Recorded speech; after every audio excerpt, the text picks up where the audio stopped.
Dah. Bismillahirrahmanirrahim. Assalamualaikum warahmatullahi wabarakatuh. Selamat siang semuanya. Sebelumnya saya ucapkan minal aidin wal faizin, mohon maaf lahir dan batin. Perkenalkan, nama saya Zakia Zalianti dari Universitas Islam Senjusu.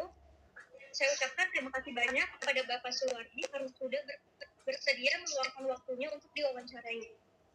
Maksud dari wawancara ini bertujuan untuk mengumpulkan data untuk dasar-dasar humas mengenai dampak PHK massal. Sebelum kita lanjut, kami mohon izin untuk memperkenalkan diri masing-masing ya Pak. Baik, pertama dari Polisa, silakan untuk diperkenalkan. Ya, Pak, nama saya Siti Kalista Jasmine Atifa. Perkenalkan, nama saya Rizky Firman Fadila. Perkenalkan, nama saya Aisyah Lubia.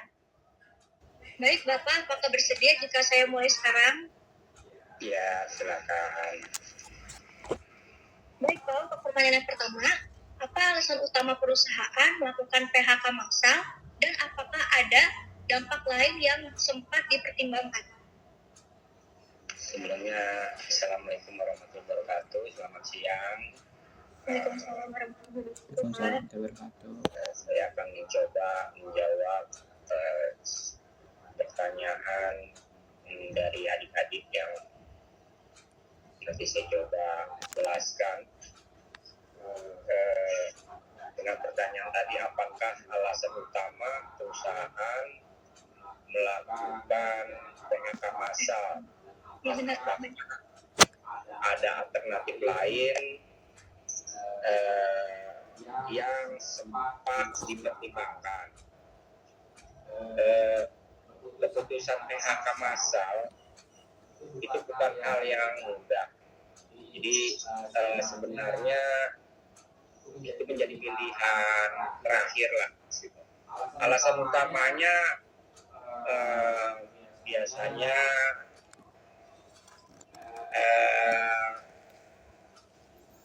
tekanan finansial cukup berat, lanjut akibat penurunan pendapatan, bisa juga perubahan kondisi pasar. Sebelum sampai ke titik ini atau manajemen sudah mencoba beberapa langkah seperti efisien anggaran, pembangunan rekrumen, hingga pengurangan jam kerja di beberapa divisi. Kurang lebih seperti itu. Oke, baik Pak. Saya lanjut ke pertanyaan selanjutnya ya Pak, untuk pertanyaan kedua. Oke, baik. Iya Pak, baik Pak. Oke, baik. Pertanyaan yang kedua, bagaimana perusahaan mempertimbangkan dampak sosial dan psikologi terhadap karyawan yang terdampak? Baik Pak, silakan. Kami sangat menyadari bahwa PHK itu bukan cuma soal pekerjaan, tapi juga menyangkut kehidupan keluarga, masa depan seseorang. Karena itu kantor atau perusahaan kami memberikan pendampingan psikologis melalui konselor atau memberikan satu arahan-arahan tuntunan untuk melakukan setelah PHK, serta memberikan waktu transisi agar mereka bisa bersikap mencari peluang baru atau usaha pekerjaan yang baru. Demikian tuh. Dari jangka panjang dari PHK terhadap kinerja perusahaan. Dampak panjang ya, sebentar. Dampak panjang. Dampak jangka panjang dari PHK. Ya, dampak panjangnya itu untuk kinerja perusahaan. apakah ada dampak kayak bikin perusahaan itu terjadinya mogok untuk memproduksi atau gimana? Yang jelas, ya dampaknya besar sekali.